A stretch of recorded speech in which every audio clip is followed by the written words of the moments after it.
Iran के सर्वोच्च नेता 85 वर्षीय आयतुल्ला अली खामेनी गंभीर रूप से बीमार हैं या फिर कोमा में चले गए या फिर किसी ने जहर दिया। खामेनी को लेकर तमाम तरह के चर्चे चल रहे हैं। दावा किया जा रहा है कि खामेनी ने अपने दूसरे बेटे मुज्तबा खामेनी को अपना उत्तराधिकारी चुना हुआ है। माना जा रहा है कि अपनी मौत से पहले ही खामेनी सुप्रीम लीडर का पद छोड़ सकते हैं। कुछ का तो ये भी दावा है कि इजरायली खुफिया एजेंसी मोसाद ने उन्हें एक ऑपरेशन के तहत जहर दे दिया है। एक तर्क ये भी दिया जा रहा है कि बेटे मुज्तबा ने ही सुप्रीम लीडर की गद्दी जबरन हथिया ली है। हालांकि इन बातों में कोई आधिकारिक सच्चाई नहीं पता चल पाई है, क्योंकि किसी भी आधिकारिक एजेंसी ने ऐसा कोई भी दावा नहीं किया है। दरअसल पहले भी खामेनी के उत्तराधिकारी को लेकर अटकलों का बाजार गर्म हो चुका था। मुज्तबा की संभावित उम्मीदवारी पर शक देखने को मिल रहा है। मुज्तबा मध्यम स्तर के मौलवी हैं और शियाओं के पवित्र शहर कोम में एक मदरसा में धार्मिक शिक्षा देते हैं। वो इराक ईरान युद्ध में भी सेवा दे चुके हैं। पहले ऐसी खबरें थी कि खामेनी ने अपने बेटे की उम्मीदवारी का विरोध करने का संकेत दिया है, क्योंकि वो देश में वंशानुगत सिस्टम को आगे नहीं बढ़ाना चाहते। लेकिन सुप्रीम लीडर की रेस में सबसे आगे रहे राष्ट्रपति इब्राहिम रईसी की मौत के बाद ये अटकलें लगाई जा रही थी कि मुज्तबा के लिए आगे की राह आसान नहीं होगी।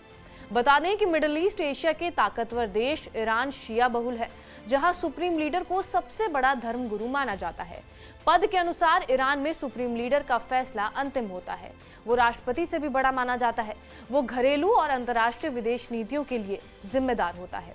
1989 से सुप्रीम लीडर की कमान संभाल रहे खामेनी देश के सभी जरूरी मामलों का फैसला खुद ही करते आ रहे हैं। ईरान के सुप्रीम लीडर न्यायपालिका के मामले में भी अंतिम फैसला दे सकते हैं। वो सेना का सर्वोच्च कमांडर भी होता है। उसे लोगों को नियुक्त करने या फिर उन्हें बर्खास्त करने की पावर होती है।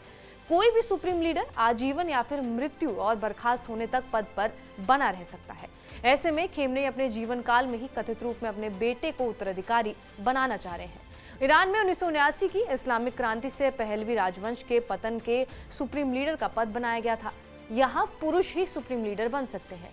पहले supreme leader Islamic Republican Iran के संस्थापक आयतुल्ला रूहुल्लाह खामेनी बने थे। उनके निधन के बाद 1989 में आयतुल्ला अली खामेनी ईरान के दूसरे सुप्रीम लीडर चुने गए हैं। ईरान में इस्लामी विद्वानों का 88 सदस्यीय एक ग्रुप होता है। ये ग्रुप ही सुप्रीम लीडर के नाम पर अंतिम मोहर लगाता है। इस समूह को एक्सपर्ट असेंबली भी कहा जाता है और इनके सदस्यों के लिए हर 8 साल में चुनाव होते हैं, जिनका चुनाव ईरानी जनता ही करती है।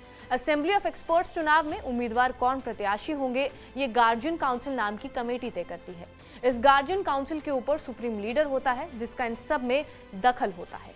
खामेनी मामले में मोसाद का नाम इसलिए भी आ रहा है क्योंकि मोसाद पर इसी साल ईरानी राष्ट्रपति इब्राहिम रईसी की हेलीकॉप्टर हादसे में हुई मौत के बाद हत्या के आरोप लगे थे।